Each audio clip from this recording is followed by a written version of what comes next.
Morning, everybody. It is Tuesday, November 19th, 2019. Not long till Thanksgiving, and I hope that your Tuesday is off to a good start.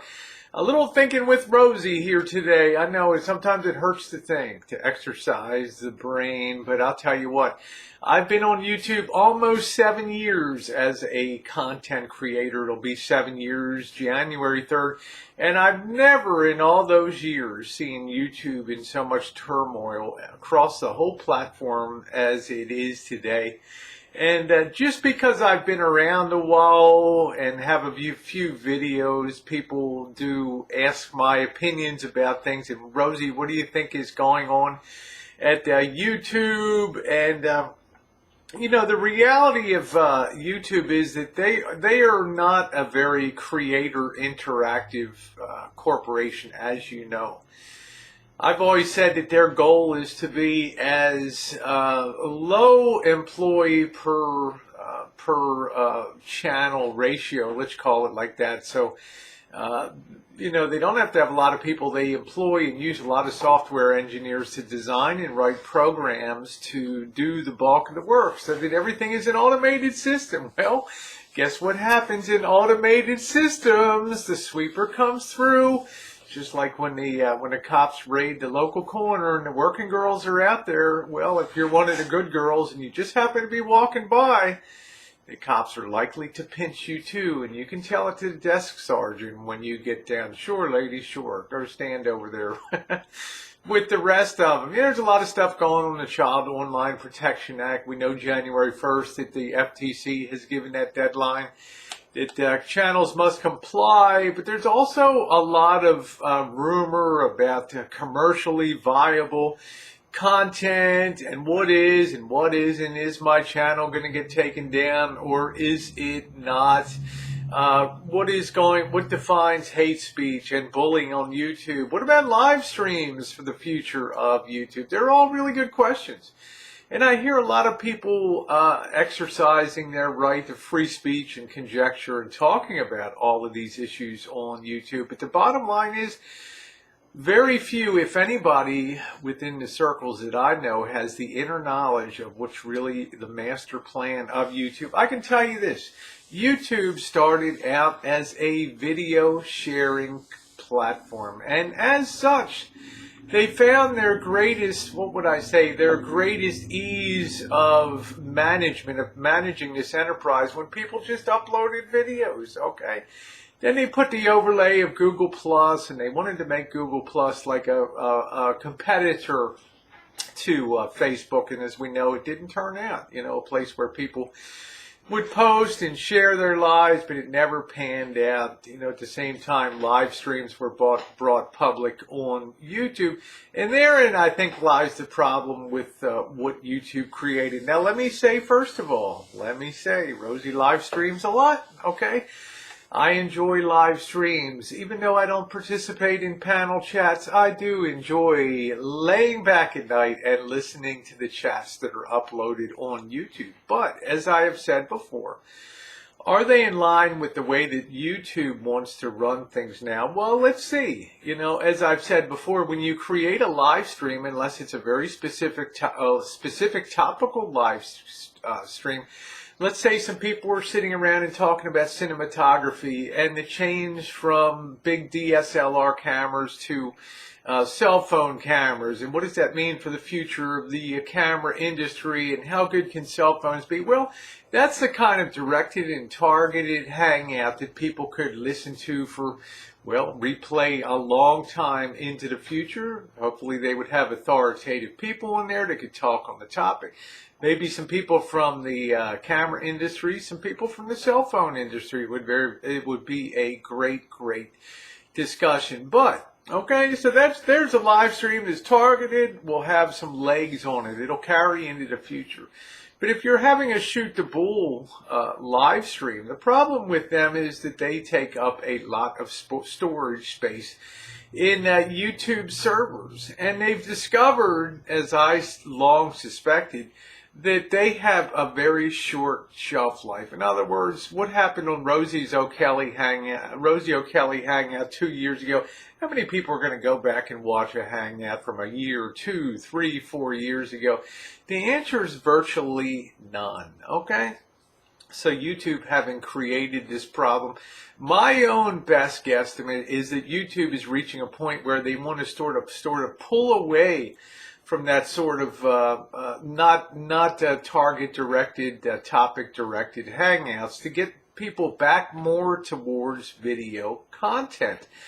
And I think it makes it easier for them to manage the enterprise, and it also gets them back to their original roots of being a content creator driven platform. Now, does that mean that we're all going to be taken out of the picture? Well, it's hard to say. You know, having had my channel go up and down many times, to my knowledge, I'm the only person in the history of YouTube that's had my channel terminated and brought back more times than anybody else, the original channel. So I know about going down. I know about coming back on YouTube.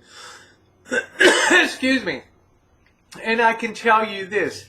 The lesson that I've learned from all that is you have to go to sleep tonight with the knowledge in your head that you could wake up tomorrow and see that YouTube, dear Rosie O'Kelly, your channel has been terminated, blah, blah, blah. In our sweeping change towards blah, blah, blah, we have decided that your channel no longer meets the criteria.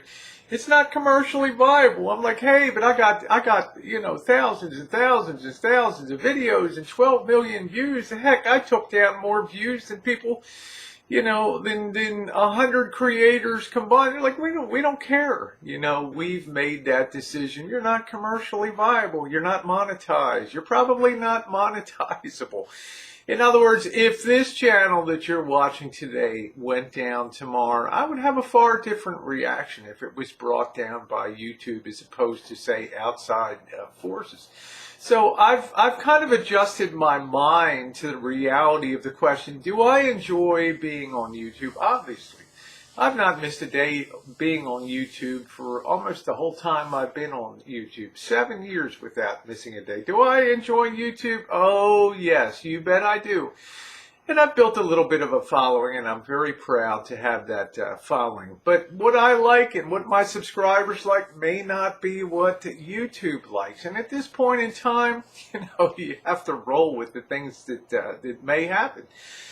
And it may sound strange to you, maybe it's enlightened, maybe because I'm an old bat now, but I just figure it this way. No matter what you're doing on YouTube, you're always at danger of not making the cut one way or another. And there's a lot of ways that they may choose to cut that. So you just don't know. So my philosophy in 2019 was pull away from the psychology of investment in YouTube. Yes, I love YouTube on the daily, but I'm not so hooked into it in terms of, you know, whether I'll have a future on YouTube. I'm not going to live forever, right? Whether I'm going to have a future on YouTube or not. So I'm not going to sit here and freak out. People are asking me, Rosie, what do you know? Can you tell me if my channel is commercially viable? Well, I don't even know if my channel's commercially viable. Okay, I don't know any answers to this stuff. So I would tell people, remain calm. The only thing you can do is deal with those softballs when they're dealt over the plate. Okay, either swing and miss or whatever, but to front run them and just generate a lot of hullabaloo and be upset about what may or may not. You know, I don't create content. Do I have a place on YouTube? You know, I have a channel, but I just use it to come in and comment on other people's channel. Look, YouTube needs people commenting on videos, okay? If you think that they're en masse just going to eliminate, you know, people, I can't really agree with that. The last issue, the little curveball, if you saw the latest, and I always read the letters that come from YouTube and the term updates, they state quite clearly, YouTube is under no obligation to host and showcase any videos. What does that mean? If you don't comply with the way that YouTube wants things to be, they're not going to allow you to put your product on YouTube. It's not a free speech. It's not a government agency that's protected. It is a publicly held corporation. And the terms and conditions are always written in the favor of the corporation and not the creator. They have a lot of things that they need to protect, a lot of assets, a going enterprise. So the burden is all going to be on you and not them. So herein lies the bottom line.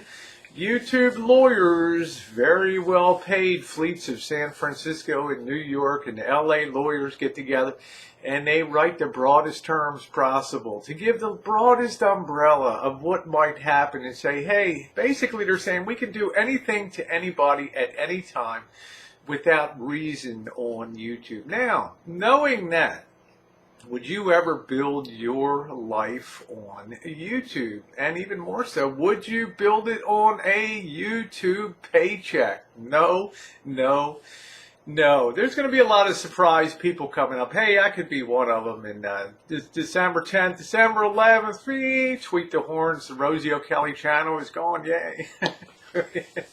I'm just saying, guys, you never know. You can't speculate. We're not in the know. I don't have YouTube on speed dial, so we just have to see what happens. So let's not freak out. Let's relax and enjoy YouTube while we have it the way we like it. Hey, everybody. Happy Tuesday to you.